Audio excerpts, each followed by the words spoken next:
ওয়াযায়্যানা লাহুমুশ শাইতান মা কানু ইয়ামালুন। আল্লাহ পাক রব্বুল আলামিন বলেন গুনাহ যখন বান্দা করে, আল্লাহ পাক রব্বুল আলামিন বলেন শয়তান গুনাহটাকে বান্দার সামনে সুন্দর পরিচ্ছন্ন করে তুলে ধরে, যার কারণে লাইটিং যেমন ঝকঝক ঝকঝক করে, বান্দার সামনে গুনাহটাকে শয়তান সুন্দর করে জাকজমকপূর্ণ করে ধরে দেয়, যার কারণে বান্দা ঘুষ খাইলেও ঘুষটাকে সুন্দর মনে করে খায়, ঘুষটাকে হালাল মনে করে খায়, সুদ খাইলেও সুদটাকে ইন্টারেস্ট আর মুনাফা মনে করে খায়। আছে না নাই?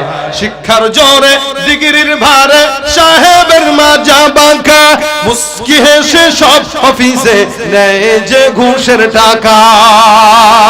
শিক্ষিত এই মানুষদের দেশে তো আজ অভাব নাই, শিক্ষিত এই মানুষদের দেশে তো আজ অভাব নাই। মানুষ দেখতে চলো এবার জাদু ঘরে যাই সবাই, হায় রে সাধের দুনিয়ায় মানুষ পাওয়া বড় দায়। মানুষ দেখতে চলো এবার জাদু ঘরে যাই সবাই, ঠিক কি না ভাইরা আমার? আল্লাহ পাক রব্বুল আলামিন বলেন তোমরা তোমাদের অন্তরকে ঠিক করো, অন্তর যতক্ষণ ঠিক না হবে বান্দা ততক্ষণ ভালো হবে না। অন্তর ঠিক, বান্দার সব ঠিক। এই কারণে কোরআন সুন্নাহর আলো ঘরে ঘরে না দিলে দিলে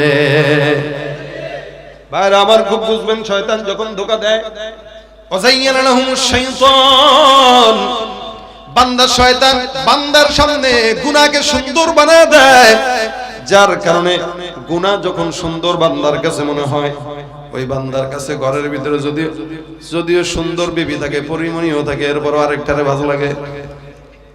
কি বলেন? এত সুন্দর সুন্দরী বউ, পরীর মতো বউ থাকার পরও কাজের বেটি কাইল্লা, দাঁত ফাঁকা, কথা বলতে গেলে থু বের হয়, গায়ের থেকে গন্ধ বের হয়, হাত একটা এরকম, এরপরেও বউরে মজা লাগে না? মজা লাগে কাজের মহিলারে, ঠিক কিনা? কাজের মহিলা কান্না, আমার ভিতরে কি পাইলেন? কয় আমার চোখ যদি তোর চোখে লাগায় দেখতি। এত সুন্দর বউ থাকতে এটা ভালো লাগে না, কেন লাগবে? ওয়াযায়্যানা লাহুমুশ শাইতান, শয়তান চোখের সামনে কালোটারেও মজা লাগায়, শয়তান চোখের সামনে খারাপটারও ভালো লাগায়, শয়তান চোখের সামনে 2 নাম্বারকেও 1 নাম্বার বানায়। কারণ শয়তানের কাজটাই হলো যুবকদের সামনে আল্লাহ নবী সাল্লাল্লাহু আলাইহি সাল্লামের আখলাক আছে, এরপরেও রাসূলের আখলাককে পছন্দ হয় না, আর্জেন্টিনার মাসির চুলরে ভালো লাগে। ব্রাজিলের মতো চুল রাখে, আর্জেন্টিনার মতো রাখে। মনে রাখবেন, কেউ যদি ইহুদি নাসারাদেরকে ফলো করে ওই বান্দা ইহুদি নাসারার মতো চুল রাখবে, কেউ যদি মদিনাওয়ালা নবীকে ফলো করে তার চুল হবে মদিনাওয়ালা নবীর মতো, ঠিক কিনা? বর্তমানে যুবকদের হালত হলো এমন এমন প্যান্ট পরবে, এমন এমন শার্ট পরবে, এমন চুলের ডিজাইন রাখবে, দেখলে বুঝার উপায় নাই আসলে মুসলমানরা হিন্দু, বৌদ্ধ, খ্রিস্টান। যার কারণে সালাম দিতে গেলেও দ্বিধা লাগে, আসলে সালাম দিব কি দিব না। বুঝেন নাই? সালাম দিতে গেলে সন্দেহ লাগে না? লাগে না? কারো দিব সালাম, আরে সালাম একটা দিয়ে আদব আদব, ও সরি আমি তো মনে করছিলাম মানে মুসলমান। চেহারা দেখলে বোঝার উপায় নাই, দাবি করে নবীর উম্মত। চেহারা দেখলে বোঝার উপায় নাই, দাবি করে মুসলমান। মুসলমান দাবির নাম নয়, মানার নাম, ঠিক কিনা ধরে কোন? যদি কেউ মুসলমান দাবি করে চুল থাকবে আর্জেন্টিনা ব্রাজিলের মতো নাকি মদিনাওয়ালার মতো, যতদিন পর্যন্ত মদিনাওয়ালা নবীর আদর্শ ফলো না করবেন ততদিন মুসলমান হতে পারবেন না। নামাজ নাই, রোজা নাই, হজ নাই, যাকাত নাই, পর্দা নাই, বুঝতে নাই, মুসলমান দাবি করে ভণ্ড নাকি মুসলমান? তুমি নবীর উম্মত দাবি করো, সুন্নাহ মানো না, নবীর অপমানে তোমার হৃদয় কাঁদে না। বিজাতীয় সংস্কৃতিতে সপেছো পরাণ, তুমি বিজাতীয় সংস্কৃতিতে সপেছো পরাণ। কেমন মুসলমান তুমি, কেমন মুসলমান? নামাজের সাথে নাই পরিচয়, মানো না কোরআন। নামাজের সাথে নাই পরিচয়, মানো না কোরআন। তুমি কেমন, তুমি কেমন মুসলমান? তুমি সুদের টাকায় প্রাসাদ গড়ো, ঘুষ ছাড়ো না, দিন দুঃখী না খেয়ে মরে খবর রাখো না। ঘুষ খেয়েও বিচার করো, ঘুষ খেয়েও বিচার করো, সাজিয়া প্রধান তুমি কেমন মুসলমান, তুমি কেমন মুসলমান।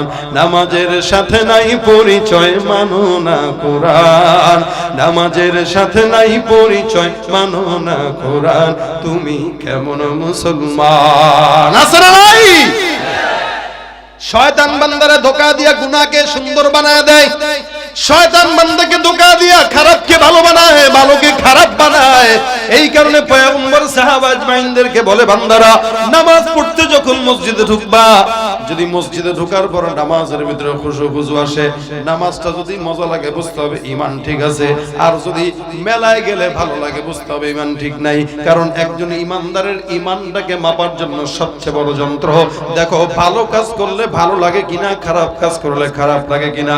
যার ভালো কাজ ভালো লাগে না, খারাপ কাজ খারাপ লাগে না, ওই বান্দা মুসলমান হতে পারে না, ওটা হলো শয়তানের গোলাম।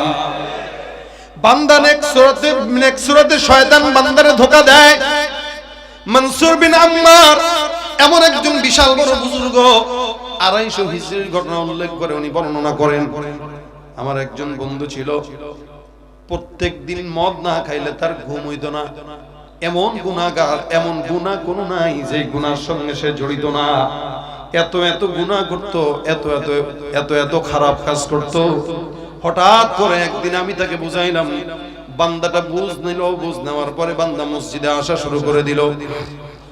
মসজিদে এখন 5 ওয়াক্ত যায় নামাজ আদায়ের জন্য। 5 ওয়াক্ত নামাজ বাজামাত আগের কাতারে পড়ে। নামাজের পর বাসায় যায়, মাঝে মাঝে কোরআন শরীফ তেলাওয়াত করে। তার দিলের পরিবর্তন দেখে আমি মনে মনে বললাম, আল্লাহু আকবার, আল্লাহ পাক রব্বুল আলামিনের রহমত। আল্লাহ তাকে হেদায়েত দান করেছেন, বান্দা হেদায়েত পাইল। সুতরাং এই বান্দা এখন আল্লাহওয়ালা হয়ে গেছে, তার মানে তার আগের সমস্ত গুনাহগুলো মাফ হয়ে গেছে।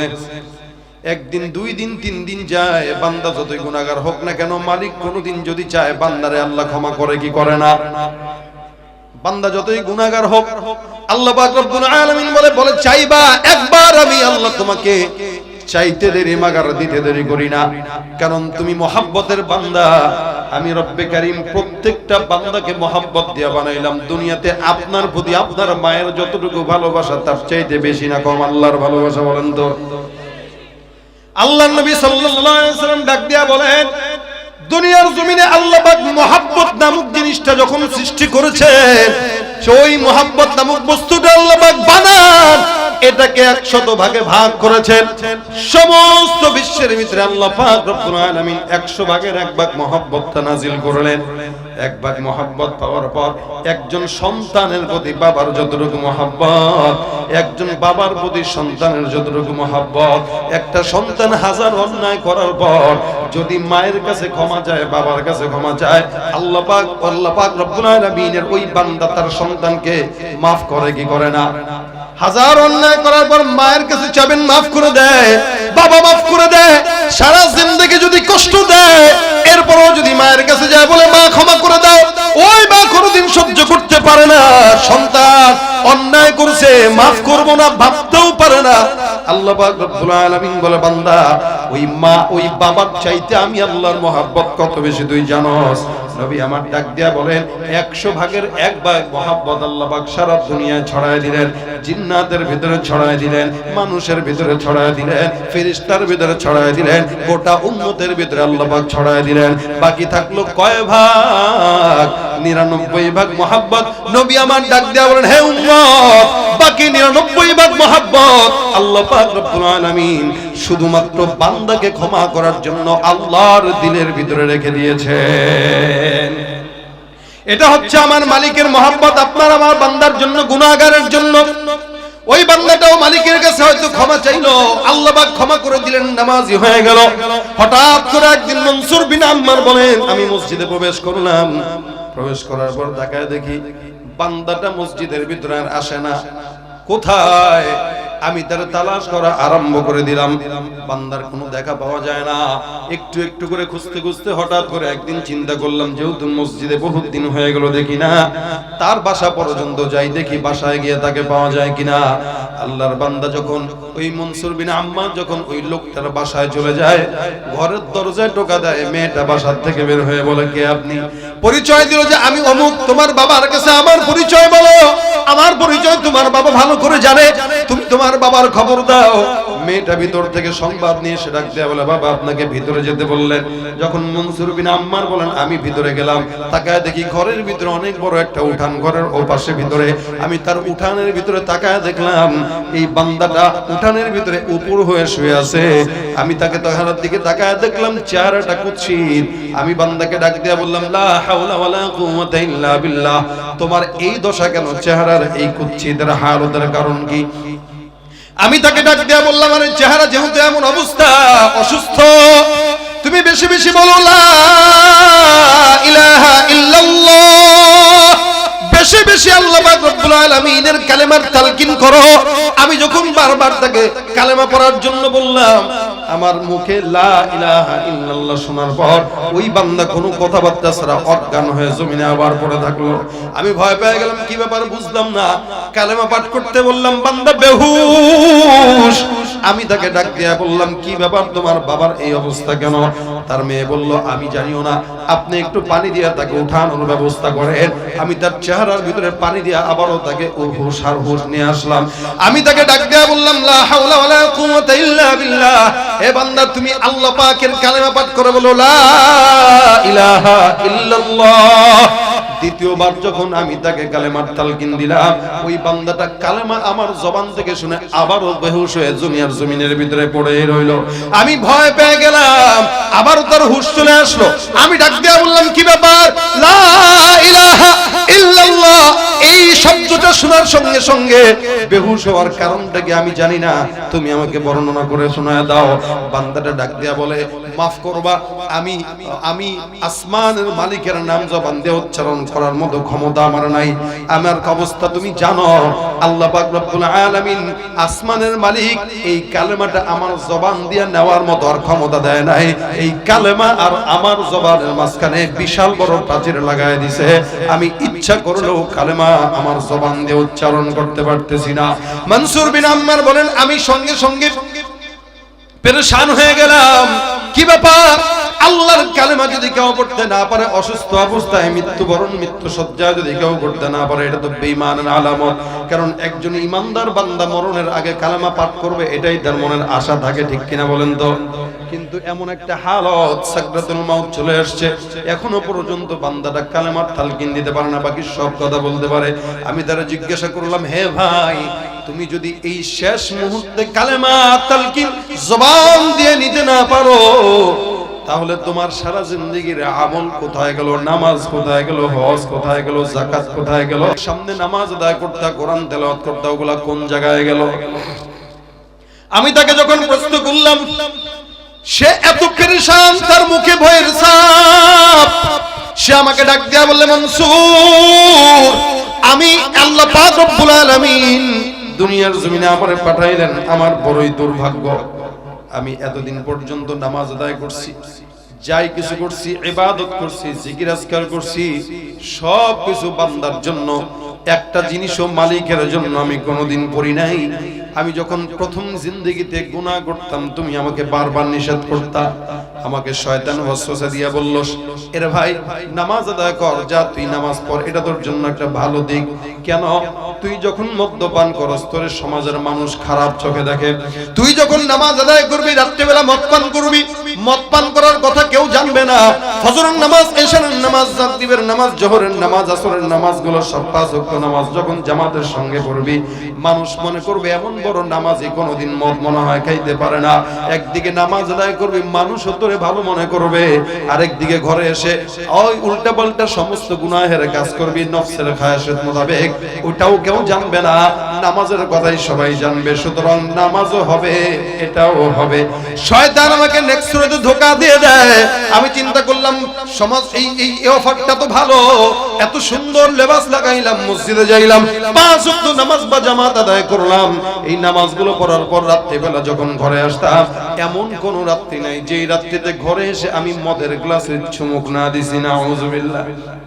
আমি নামাজ আদায় করতাম, এশারের নামাজ, ফজরের নামাজ আদায় করতাম, এশারের নামাজের পরে সাথে সাথে বাসায় এসে মদ পান করে ঘুমায় যাইতাম।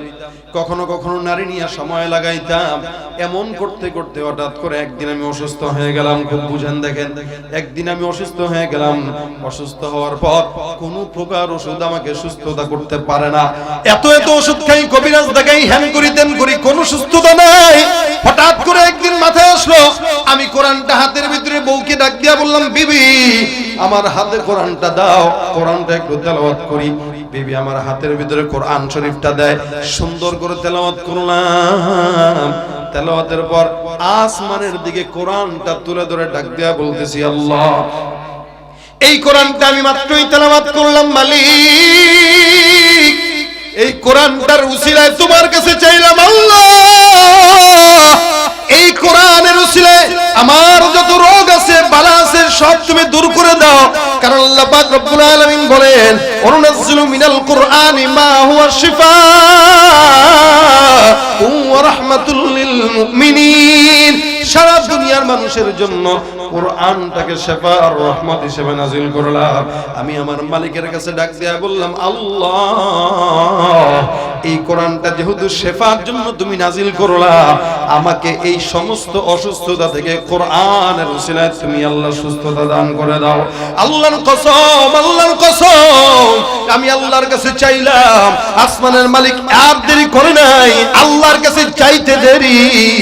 আমি তাকায় দেখি আমার ঘর শরীরের ভিতরে আগের মতো পূর্ণ সুস্থতা দান করে দিয়েছেন আল্লাহ। কোরআনটাকে আমি উসিলা বানায় দিলাম, মালিক রব্বে কারীম আমাকে সুস্থতা দান করলেন। এরপরে আমি আবার কিছুদিন মসজিদে যাওয়া আসা শুরু করলাম, গুনাহ বাদ দিয়া দিলাম। শয়তান নফসের ভিতরে খোঁচা দিয়া বলে, রে তুই কি শুরু করলি আবার? একটু খাস না, মদের ভিতরে চুপটা লাগাস না, তোর ঘরের সামনেই তো আছে, খাইলে দেখবে এটাকে, গভীর রাতে খাবি, কেউ তোরে দেখবে না, মানুষও জানবে না। কিন্তু আমি জানতাম না আসমানের মালিক সর্বক্ষণিক আমাকে দেখে। আল্লাহ পাক এই কারণে বলেন, ওয়া ইন্না আলাইকুম লাহাফিজিন কিরামান কাতিবিন ইয়ালামুনা মা তাফআলুন। সমস্ত কিছু বান্দার দেখে, আল্লাহ দেখে কি দেখে না? হ্যাঁ, এই যে রাত্রেবেলা বসা আছেন, দেখে কি দেখে না? এক আল্লাহওয়ালার কাছে, এক বুজুর্গের কাছে এক বান্দা এসে ডাক দিয়া বলে, হুজুর গুনাহ করতে মন চায়, কি করব বলেন? আল্লাহওয়ালা ডাক দিয়া বলে, তিন জায়গায় যায় গুনাহ করবা জায়েজ হয়ে যাবে, তিন জায়গায় যায় গুনাহ করবা জায়েজ হয়ে যাবে। এক জায়গায় এমন জায়গায় যাও যেই জায়গায় গুনাহ করলে সবাই না দেখলেও আল্লাহও কিন্তু দেখবে না, এমন একটা জায়গায় যায় গুনাহ করবা যে আল্লাহ যেখানে তোমার গুনাহ দেখে না। আল্লাহর বান্দা ডাক দিয়া বলে, এমন কোন জায়গা দুনিয়ার জমিনে নাই যেই জায়গায় গুনাহ করব অথচ আমার মাওলা দেখবে না। দুই নম্বর, এমন জায়গায় যায় গুনাহ করো যেখানে ফেরেশতারা তোমার আমলনামা লিখবে না। তিন নম্বর, এমন জায়গায় যায় গুনাহ করো যেই জায়গায় আজরাইল ফেরেশতা তোমার জান কবজ করার জন্য যাবে না। এই বান্দা তিন জায়গা যদি পাও, ওই তিন জায়গায় যায় বান্দা তুমি গুনাহ করো। বান্দা করে ডাক দেয়া বলে, হুজুর এমন তিন জায়গা দুনিয়ার জমিন কেন, আসমানের উপরেও গেলে কোনোদিন পাওয়া যাবে না, কারণ সারা দুনিয়ার সব কিছু আমার মালিকের পর্যবেক্ষণে আছে না নাই? সমস্ত জায়গায় যেখানেই যাবেন মালিক দেখে। এই জন্য আল্লাহ পাক রব্বুল আলামিন বলেন, লা তাখুযুহু সিনাতুন ওয়ালা নাওম। এমন একটা দিন নাই যেদিন আল্লাহ পাক ঘুমায়। এ মুসলমান, আপনি ঘুমান, আমি ঘুমাই, সবাই ঘুমাইলে দুনিয়া চলে, কিন্তু আসমানের মালিক আল্লাহ ঘুমাইলে দুনিয়া চলতে পারে না। এই কারণে ভাইরা আমার, দুনিয়ার জমিনে বুঝবেন খুব, বান্দা মনে করে আমি গুনাহ করতেছি, দরজা তো লাগানো, জানালা তো লাগানো, সিসি ক্যামেরা যদি থাকে কোনো বান্দা চিন্তা করবে না গুনাহ করার। কিন্তু আল্লাহ পাক রব্বুল আলামিন সিসি ক্যামেরা লাগায় রাখছেন। দুনিয়ার মানুষের কাছে গুনাহের ভিডিও যদি থাকে আমরা পাগল হয়ে যাই, কিন্তু মালিকের কাছেও তো আপনার আমার গুনাহের ভিডিও আছে না নাই? যদি আল্লাহ পাক ধরে, বান্দা আল্লাহর হাত থেকে বাঁচার মতো কোনো উপায় নাই। এই জন্য ভাইরা আমার, বান্দা এখন ডাক দিয়া বলতেছে, মনসুর আমি যে একবার অসুস্থ হইলাম, তারপরে দ্বিতীয়বার এমন গুনাহ করতে করতে হঠাৎ করে আরেকদিন সেই রোগ আমাকে দেখা দিয়ে দিল। আমি যখন দ্বিতীয়বার এই রোগে আক্রান্ত হওয়ার পর আমি যখন গুনাহ করলাম, আবার অসুস্থ হয়ে গেলাম, অসুস্থ হওয়ার পর আবার ওষুধ খাওয়া শুরু করলাম, মাগার আমার রোগ যায় না। একদিন দুই দিন আবার মনের ভিতরে আসলো, গতবার আল্লাহর কোরআনের উসিলা দিয়া চায় তারপরে আমি সুস্থ হইলাম, আজকেও মালিকের কাছে কোরআনের উসিলা চাবো, দেখি আমার মালিক সুস্থ করে কিনা। আবার বিবিকে ডাক দেয়া বলে, বিবি কোরআনটা হাতে দাও। কোরআনটা হাতের ভিতরে নিয়ে তেলাওয়াত করে আসমানের দিকে দিয়া ধরে বলে, আল্লাহ এই কোরআনটার উসিলায় মালিক তুমি ক্ষমা করে দাও।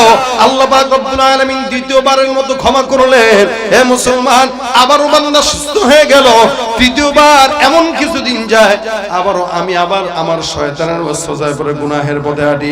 আমার দিলের ভিতরে একটা বিশ্বাস শয়তান ঢুকায় দিয়েছে, কি বলে, গুনাহ করলে সমস্যা নাই, কোরআনটা হাতের ভিতরে নিয়ে মাফ চাবি, মালিক তোরে ক্ষমা করে দিবে, সুস্থতা দান করবে। মনে রাখবেন, অনেকে মনে করে এখন গুনাহ করব, আবার আগামীকাল তওবা করব, এখন গুনাহ করব, তওবা করব, বারবার গুনাহ বারবার তওবা করে আল্লাহ পাক তাদের ব্যাপারে বলেন, ওয়ালাইসাতিত তাওবাতু লিল্লাযিনা ইয়ামালুনাস সাইয়্যাত। এই সমস্ত গুনাহগার যারা কন্টিনিউ গুনাহ করে, এই সকল গুনাহগারদের তওবা আসমানের মালিক কবুল করেন না। এই জন্য অনেক বান্দা মনে রাখবেন, গুনাহ করার পর তওবা যদি কেউ করে, নিয়ত থাকবে আর জিন্দেগিতে কোনোদিন তওবা গুনাহ করব না। এই বান্দাটার শয়তান ওয়াসওয়াসা দিয়া বলে, টেনশনের কোনো কারণ নাই, মালিক তো একজন আছে, maaf করার জন্য আসমানে আছে। আল্লাহ কয়, না না, তো ঠেকা পড়ে নাই, তোর মতো কুলাঙ্গার না ডাকলেও আরো হাজারো বান্দা আছে না নাই, জোরে গণ। বান্দা এখন সুন্দর করে আবারও গুনাহ করা শুরু করলো, অন্যায় করা শুরু করলো, আবার তৃতীয়বারের মতো আসমানের মালিক তার অসুস্থ বানায় দিলেন। বান্দা মনে করছে দূরে এটা সহজিত, কারণ অন্যায় যখন একবার করে দুইবার করে তখন সহজ হয়ে যায়। এই অন্যায়টা সহজ হয়ে গেছে। এখন বান্দাটা তওবা করা বাদ দিয়ে আবারও যখন অসুস্থ হয়ে গেল, অসুস্থ বাদ দিয়ে কোরআনটা হাতের ভিতরে নিয়ে কয়, বিবি কোরআনটা হাতে দাও। বিবি যখন কোরআনটা হাতে দেয়, ডাক দিয়া বলতেছে, রে মনসুর বিন আম্মার, এটাই ছিল আমার জিন্দেগীর সবচেয়ে বড় কাল। আল্লাহর কসম, আমি কোরআনটা হাতের ভিতরে নিয়ে যখন তেলাওয়াত করতে যাব, আমি কোরআনের দিকে তাকায় দেখি কোরআনের একটা সূরার একটা আয়াত কোরআনের পাতায় আমি যেটা হাতে নিই সেটার ভিতরে অবশিষ্ট নাই, সব হলো সাদা, আর সাদা পৃষ্ঠা দেখা যায়।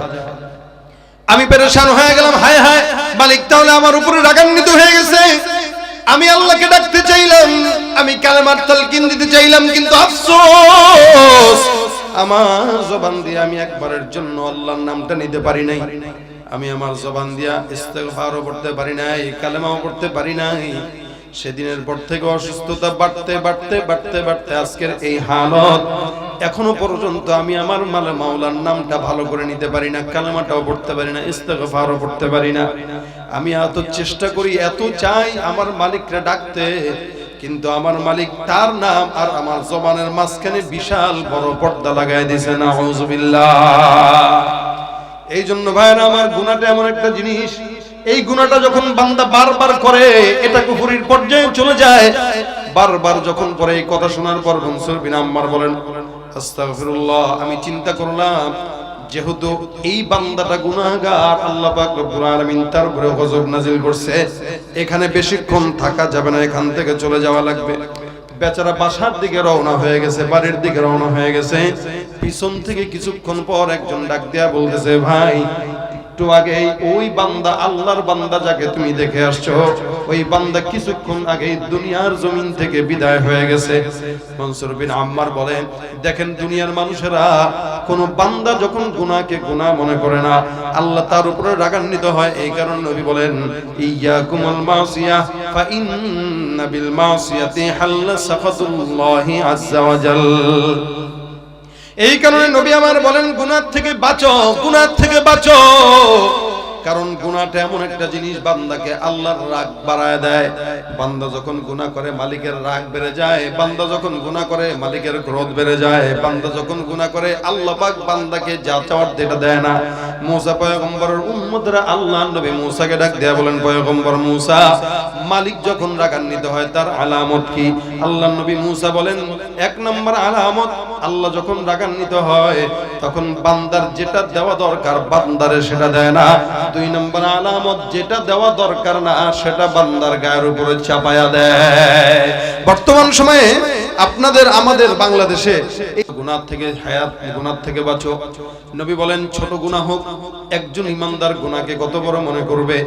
একটা বিশাল বড় পাহাড় যদি ধসে যাওয়ার সম্ভাবনা থাকে, ওই পাহাড়ের নিচে কোনোদিন কোনো বান্দা কোনোদিন বসতে চায় না। কেন? পাহাড়ের নিচে বসলে এই মুহূর্তে মরণ ছাড়া কোনো উপায় নাই। আল্লাহর নবী বলেন একজন ইমানদার বান্দা গুনাহটাকে পাহাড়ের চাইতেও বড় খারাপ মনে করবে, বড় বড় বোঝা মনে করবে। আর যখন কোন গুনাহগার বান্দা গুনাহকে কত হালকা মনে করে, নবী আমার ডাক দেয়া বলেন একটা মানুষের নাকের উপরে যেমন মাছি বসে, মশা বসে, এই বান্দাটার মাছি যতটা হালকা বান্দা মাছিকে মনে করে, এরকম হাত দিয়া উড়ায় দেয়, ফু দিয়া উড়ায় দেয়। একজন গুনাহগার বান্দা ওই নাকের আগায় মাছির মতো গুনাহটাকে তেমনই হালকা মনে করে, যার কারণে খুন, দর্শন, দুর্নীতি, হাজারি, চাঁদাবাজি, জিনা, ব্যভিচার এই সব কিছুকে বান্দার কাছে কোনো গুনাহই মনে হয় না। বর্তমান সময়ে এই সমস্ত গুনাহগার বান্দারা বেশি না কম? দর্শক বেশি, জিনাকারী বেশি, দুর্নীতিবাজ বেশি, হায়াওয়ান বেশি হয়ে গেছে। যদিও মানুষের মতো দেখা যায় কিন্তু চেহারায় মানুষ এলে মানুষ বলা যায় না, কারণ এমন এমন কাজ করে যে এই কাজ গরু ছাগলও করে না। ওই কাজ মানুষ করার কারণে আল্লাহ বলেন বালহুম আদল, ওরা তো কুকুর, হায়াওয়ান, ওগুলার চাইতেও বড় নিকৃষ্ট, ঠিক কিনা? এই কারণে নবী আমার বলেন বান্দারা মনে রাখবেন খুব, তাহাজ্জুদ, বান্দা ওলি হওয়ার জন্য তাহাজ্জুদ জরুরি না। বান্দা বুজুর্গ হওয়ার জন্য বেশি বেশি কোরআন তেলাওয়াত জরুরি না। বান্দা বুজুর্গ হওয়ার জন্য জিকির বেশি জরুরি না।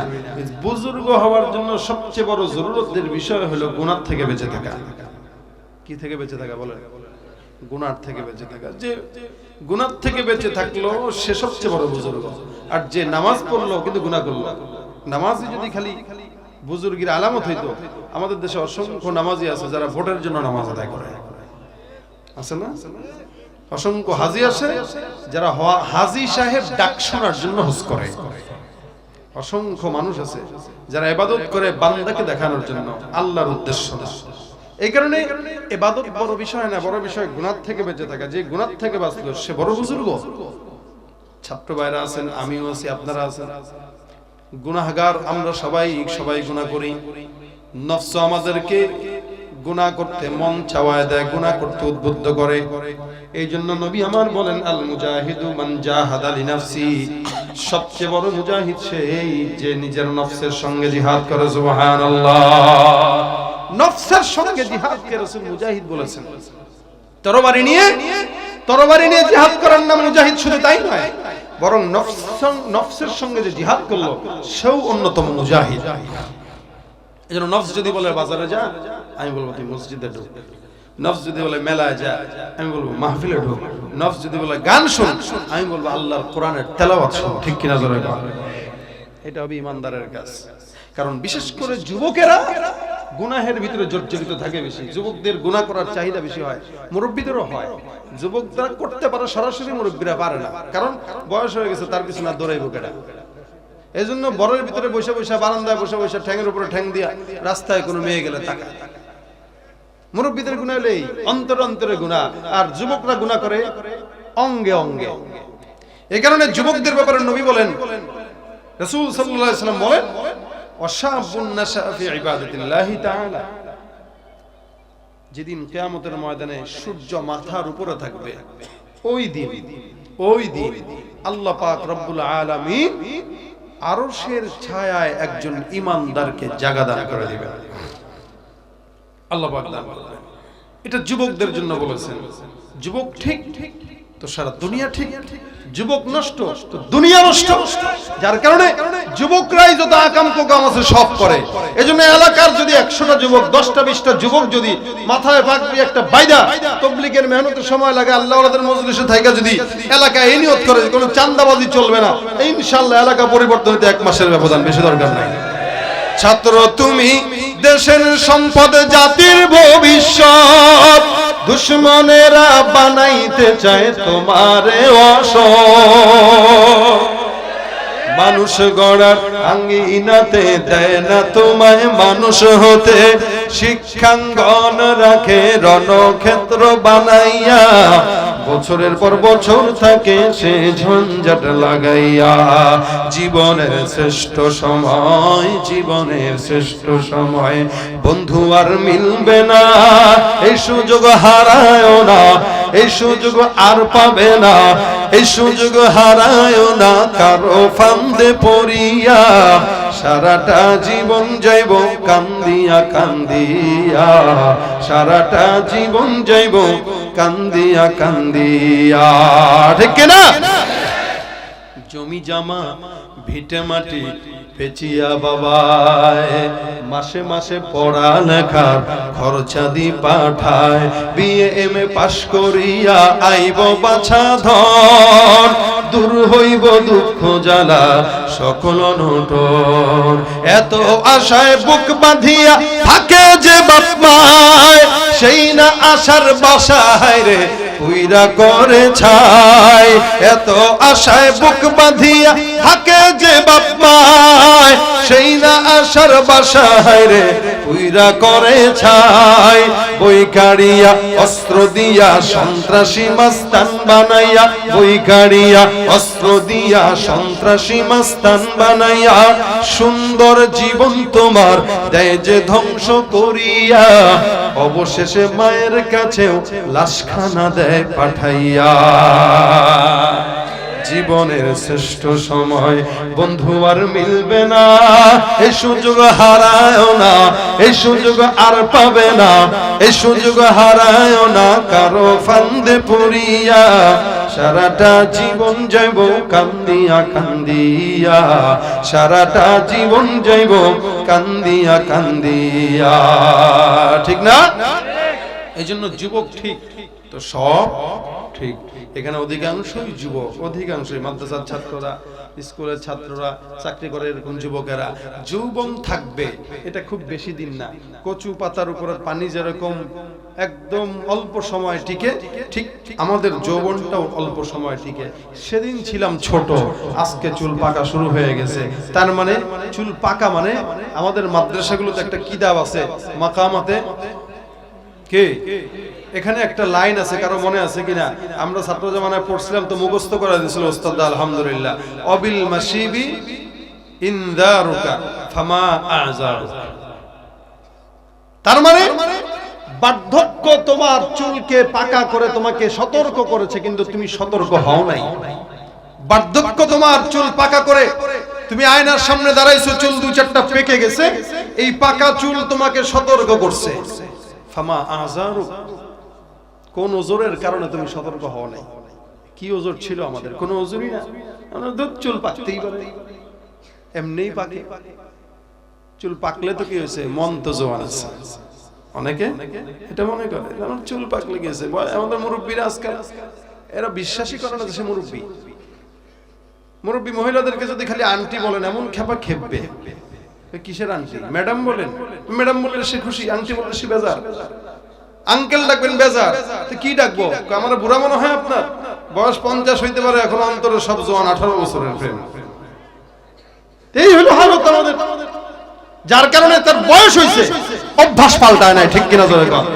বয়সটা বদলেছে তবু অভ্যাস বদলেনি, চুলের রংটা বদলেছে তবু অভ্যাস বদলেনি, চুলের রংটা বদলেছে তবু চরিত্র বদলেনি, কণ্ঠের সুর বদলেছে তবু আমলটা বদলেনি। বন্ধু বলো দিন বদলের দিন কি বন্ধু এখনো আসেনি?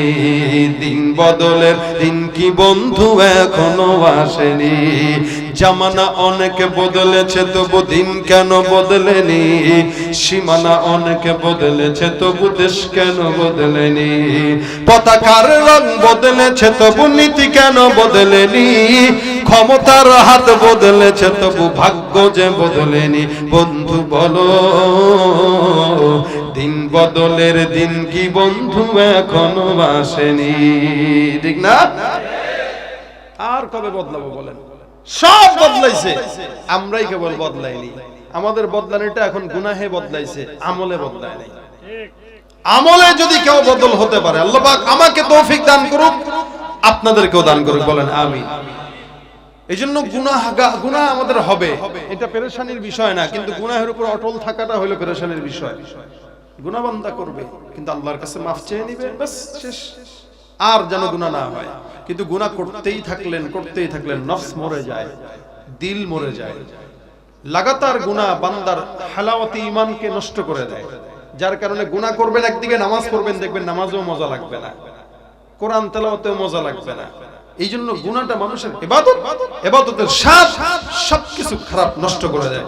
আমরা গুনাহ মুক্ত জিন্দেগি যেন অর্জন করতে পারি, বলেন আমিন। সবাই পারবো তো ইনশাআল্লাহ?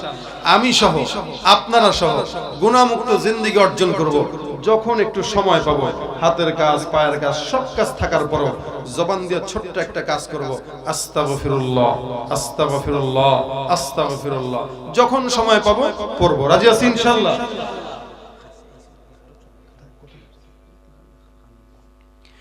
তো এই শব্দ একটা ছোট্ট, যদিও এটার ফায়দা আছে। আমি তিনটা ফায়দা আপনাদেরকে বলি। আলহামদুলিল্লাহ, আজকে মেরাজুল হক মাযহারি সাহেব, আলহামদুলিল্লাহ খালার মুখ চলে আসছে, উনি আসতেছেন। আমি উঠলে ইনশাআল্লাহ, উনি আসলে আমি উঠে যাব ইনশাআল্লাহ। এতটুকুন খালি আজকে যদি মনে রাখি আমরা, ছাত্র ভাইরা, আমরা সহ, আমি সহ, ইস্তেগফার যদিও ছোট্ট আমল, আল্লাহ পাক রাসূল করিম সাল্লাল্লাহু আলাইহি ওয়াসাল্লামকে আদেশ দিয়েছেন। রাসূল বলেন, আমি নিজে এই জন্য প্রতিদিন 100 বার ইস্তেগফার করতাম। সুবহানাল্লাহ। নবী যদি 100 বার পড়েন, তো আমাদের 1 কোটি বার পড়া দরকার। এটার দ্বারা তিনটা ফায়দা বলি, দেখেন। কেউ যদি ইস্তেগফার পড়ে, আল্লাহ পাক রব্বুল আলামিন তার অতীতের সব গুনাহগুলো মাফ করে দিবেন। এটা প্রথম ফায়দা।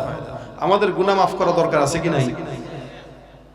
আস্তাগফিরুল্লাহ, আল্লাহ আমাদের গুনাহ মাফ করুক, বলেন আমিন। 1 নাম্বার, অতীতের সব গুনাহ মাফ হবে। 2 নাম্বার, কেউ যদি ইস্তেগফারের আমল করে, আল্লাহ পাক তার রিজিকে বরকত দান করবে, কোনদিন রিজিকের অভাব হবে না ইনশাআল্লাহ। যদিও গল্প শোনাইতেছে আমাদেরকে অনেকে, দুর্ভিক্ষ আসবে, দুর্ভিক্ষ আসার জিনিস, এটা আসবে। এটা অনেক আগেও আসছে, সাহাবাদের জামানায়ও আসছে, অন্যান্য নবীদের জামানায়ও আসছে। এটা আসবে, এটা আসার জিনিস।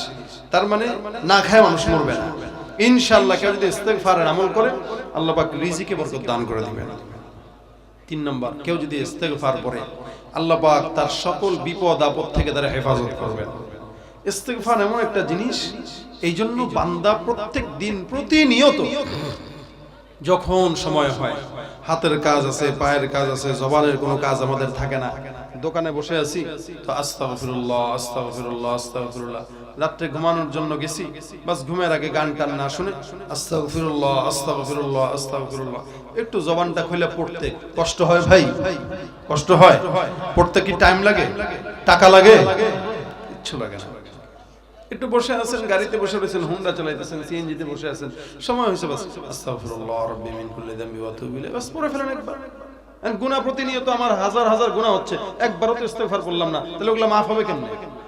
অন্তত গুনাহও করতেছেন, হয়ে যাচ্ছে গুনাহ, আবার এদিক দিয়ে ইস্তেগফারের আমল চলতেছে, তাও না অন্তত কাটাকাটি তো হয়। কিন্তু গুনাহ করতেই থাকেন, ইস্তেগফারের কোনো চিন্তাও আমাদের মাথায় নেই। আমরা নামাজও পড়ি, গুনাহও করি। এই জন্য যখন সময় হবে, অন্তত নামাজের পরগুলোতে আস্তাগফিরুল্লাহ, ঘুমের আগে আস্তাগফিরুল্লাহ, একটু সময় হলো আস্তাগফার। চায়ের দোকানে বসে আছি, গল্প টল্প না করে যদি বসতেই হয়, উল্টাপাল্টা কথা না বলে, কেউ যদি আপনার সামনে গীবত গায়, আপনি বলবেন, এই ভাই ইস্তেগফার করেন, গুনাহ করতেছেন কেন? কারণ আপনারা হয়তো কেউ বলবে দরবেশি করে, বলুক। সে নিজে তো এটা করতে পারতেছেন, আপনি পারছেন। আপনারা এরা বলাইতেছে তারা শয়তান, আপনি তো শয়তান চোখে দেখেন নাই। কেউ যদি আপনার সামনে এগুলা বলবে, আপনি বুঝবেন যে হে শয়তান, কারণ সে ভালো কথাও তার কাছে ভালো লাগতেছে না। একজন মানুষ ইস্তেগফার করতেছে, সে শুনে দরবেশি, দেখছনি? অনেকে বলবে যে দেখছনি জওয়ান মানুষে কি আমল দেয়, আমল দেওয়া শুরু করছে, পীর সাহেব হয়ে গেছে, বলে না এগুলো অনেকে? হ্যাঁ, নিজেও পড়বে না, আরেকজন বললে তার পছন্দ হবে না। এই জন্য যখন সময় হবে, আমি নিজে সহ, আল্লাহ পাক আগে আমাকে আমলের তৌফিক দান করুন। কারণ আমি আল্লাহ, আপনাদের চাইতে আল্লাহর কাছে আমি নিজেকে আগে আমলদার হিসাবে চাই, যে আল্লাহ যেন যেই কথাগুলো আমরা বলি, এই কথাগুলো যেন আল্লাহ পাক আগে আমার দিলে ভরে দেন, আমাকে যেন এটাকে মানার তৌফিক দান করেন। কারণ আমি যখন না মানবো, অন্যরাও মানবে না, আমি যখন মানবো, অন্যরাও মানবে ইনশাআল্লাহ। এই কারণে আমরা সবাই করব দোয়া, চেষ্টাও করব ইনশাআল্লাহ। ঘরের বিবিদেরকে বলবো, মাদেরকে বলবো, রান্না করতেছে তো ইস্তেগফার করতে থাকেন, পেটের সন্তান আছে ইস্তেগফারের আমল করতে থাকেন। বাস যখন সময় হবে জওয়ান বুড়া সবাই মিলে হাতটা তুলে বলি কারা কারা পারবো ইনশাআল্লাহ। আল্লাহ তুমি আমাদের সকলকে তৌফিক দান করো।